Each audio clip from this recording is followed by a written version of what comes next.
ஆத்திரத்தை அடக்கினாலும் மூத்திரத்தை அடக்காதே அப்படின்னு பெரியவங்க சொல்லுவாங்க.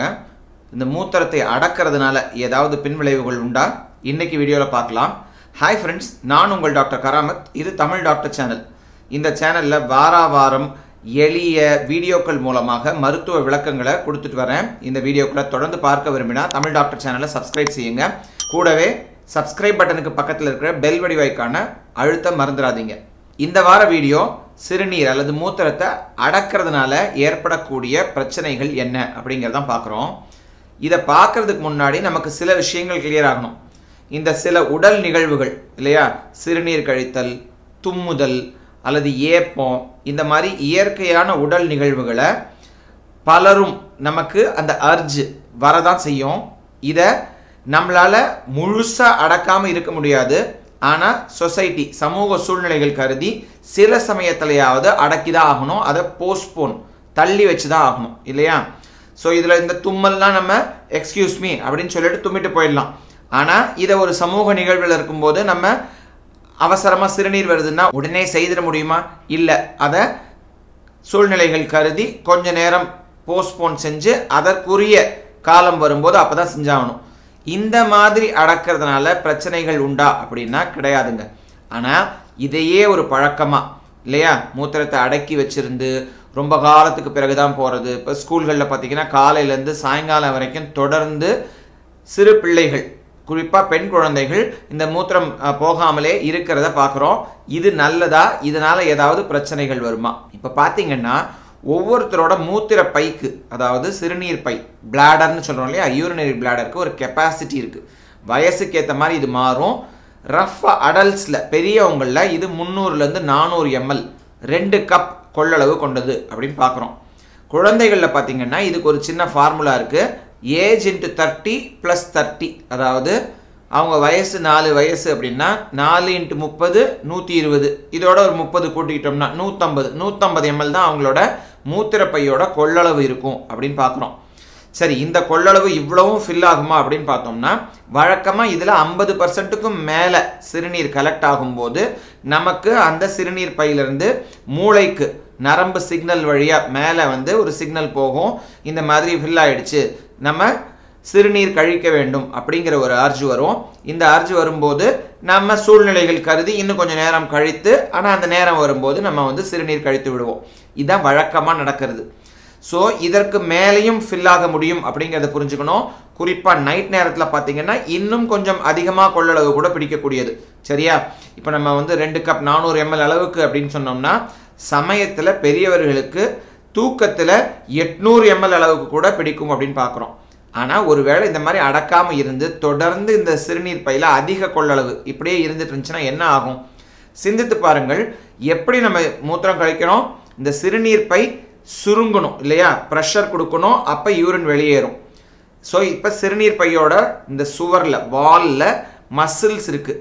இப்போ நீங்கள் ஸ்ட்ரெச் ஆகும்போது இல்லையா, நீங்கள் மூத்திரம் பெய்யாமல் அது உள்ளேயே இருந்து ஸ்ட்ரெச் ஆகும்போது என்ன ஆகும்? இந்த மசில்ஸ் எல்லாம் டேமேஜ் ஆகும். ஸோ பிளாடர் டிஸ்ஃபங்க்ஷன் அப்படிங்கிற விஷயம் வர்றதுக்கு வாய்ப்பு இருக்குது. ஸோ என்ன ஆகும்? முழுமையாக நல்லா சுருங்கி சிறுநீரை வெளியேற்ற முடியாமல் போயிடலாம். ஸோ இந்த மாதிரி அடிக்கடி மூத்திரத்தை அடக்கி பழக்கம் உள்ளவங்களுக்கு பிளாடர் டிஸ்ஃபங்க்ஷன் முழுமையாக சிறுநீர் வெளியாமலே போயிடும். ரெசிடுவல் யூரின்னு சொல்லுவோம். சிறுநீர் தங்கி போயிடும். அவங்க யூரின் போயிட்டு வருவாங்க, போயிட்டு வந்த பிறகும் முழுசாக போகாமல் இன்னும் சிறுநீர் தங்கி இருக்கும். இந்த பிரச்சனை வந்துடலாம்.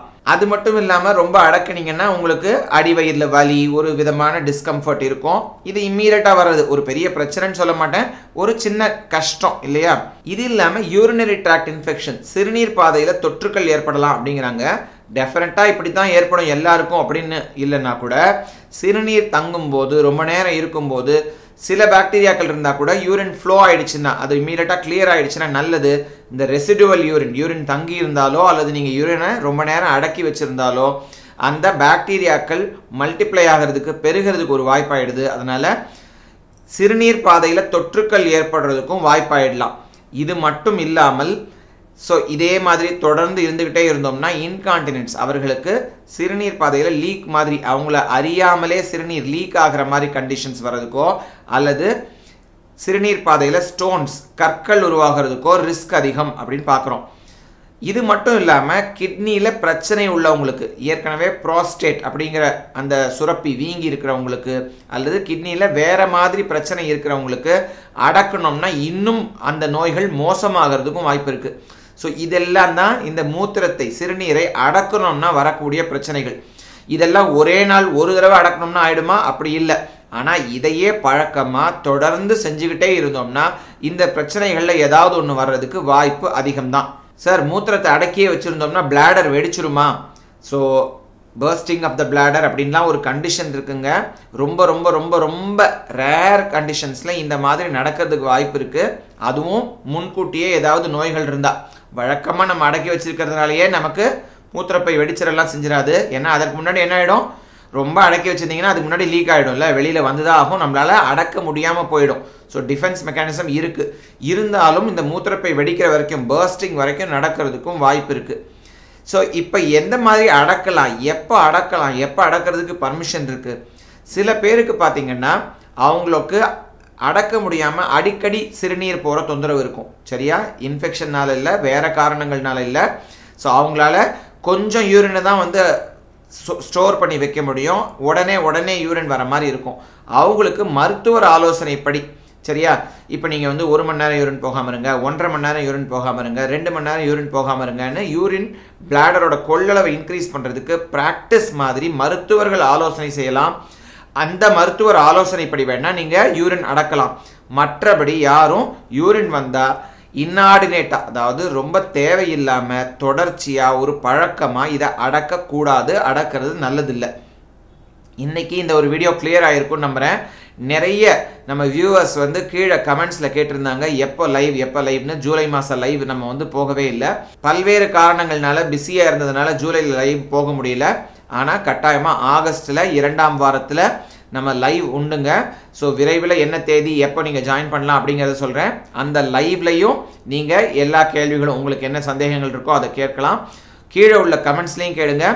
எல்லா வீடியோக்களுமே நான் நீங்கள் கேட்கிற கமெண்ட்ஸ்லேருந்து அதற்கு பதில் கொடுக்கும் விதமாக தான் வெளியிட்டு வர்றேன். அடுத்த வீடியோவில் சந்திக்கும் வரை நன்றி.